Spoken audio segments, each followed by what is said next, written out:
నిర్లక్ష్యం హిందువుల భావోద్వేగాలు దెబ్బతినే విధంగా ఉన్నాయని చెప్పని కేంద్ర సహాయ మంత్రి బండి సంజయ్ మండిపడ్డారు. హైదరాబాద్లో గోరక్షకుడు సోను సింగ్పై జరిగిన కాల్పుల ఘటనపై కేంద్ర సహాయ మంత్రి బండి సంజయ్ తీవ్ర ఆవేదన వ్యక్తం చేశారు. బుల్లెట్ గాయాలతో బాధపడుతున్న సోను సింగ్ని ఆయన పరామర్శించారు. పోలీసులు తక్షణమే ఈ ఘటనపై పూర్తి విచారణ జరిపి నిందితులపై కఠిన చర్యలు తీసుకోవాలని బండి సంజయ్ డిమాండ్ చేశారు. హిందువుల భావోద్వేగాలు, సనాతన ధర్మ పరిరక్షణే తమ ప్రధాన లక్ష్యమన్నారు. సామాజిక శాంతి, భద్రత, ప్రజల హక్కుల పరిరక్షణ కోసం ఏ త్యాగానికైనా తాము సిద్ధంగా ఉన్నామన్నారు బండి సంజయ్. రేవంత్ రెడ్డి అలసగా గదే చేస్తున్నాడు. ఈ ప్రజలేమో మేము చెప్తే ఇల్లేదా? మీరు ఇలా ప్రజలు ఆలోచించాలి, సమాజం, హిందూ సమాజం ఆలోచించాలి. మేము చెప్పిన విజ్ఞప్తులను మీరు విస్మరించారు కనుకనే ఇవాళ తెలంగాణ రాష్ట్రంలో గోవధ నిషేధంగా జరిగింది. గోవధ యథేచ్ఛగా జరుగుతున్నది. ఇష్టపడదామా చెప్పండి.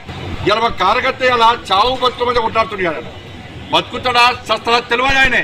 పేద కుటుంబం, గుడిసెలు ఉంటాడు ఆయనే. తిండికి లేదా నాకు. అలా భార్య పిల్లలకు వాళ్ళ అమ్మాయిల బట్టలు లేవు, వేసుకోవడానికి బట్టలు లేవు, కాళ్ళకు చెప్పులు లేవు, చిన్న బట్టలు వేసుకొని తిరుగుతున్నారు. ఈయనట 5 లక్షలు అడిగినట. ప్రశాంత్ సింగ్ అనే వ్యక్తి ఇవాళ గోరక్షకుడు కాదు, అనేక సంవత్సరాలుగా బజరంగ దళ కార్యకర్తగా గోరక్షణ చేస్తున్నాడు. ఎన్ని లక్షలు సంపాదించాడు మరి ప్రశాంత్ సింగ్?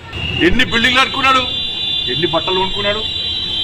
బట్టలు లేకుండా, తిండి తిప్పలు లేకుండా పేద కుటుంబంలో వ్యక్తి గోరక్ష కోసం తాపత్రయంతో, ఆవేదనతో బాధపడి గోరక్షణ చేస్తుంటే పోలీసు వాళ్ళు ప్రెస్ మీటింగ్ పెట్టి ఇలా గోరక్షకుని బదనాం చేసి హిందువుల మనోభావం దెబ్బతీసేందుకు పోలీస్ వ్యవస్థ వహిస్తే నేను వెంటనే చెప్తున్నా ముఖ్యమంత్రి గారికి, ఎవరైతే ప్రెస్ మీటింగ్ పెట్టి ఇష్యూని డైవర్ట్ చేసే ప్రయత్నం చేస్తున్నారో ఆ పోలీస్ అధికారుల మీద చర్యలు తీసుకోకుంటే ఏ విధంగా ఇలా మేము చేస్తాం. తమాషాలు ఉంటేనేది ప్రభుత్వం ఇలా ఉంటుంది బిక్తుంది.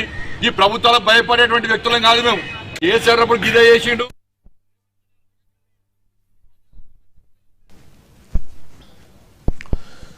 తెలంగాణలో రవాణా శాఖ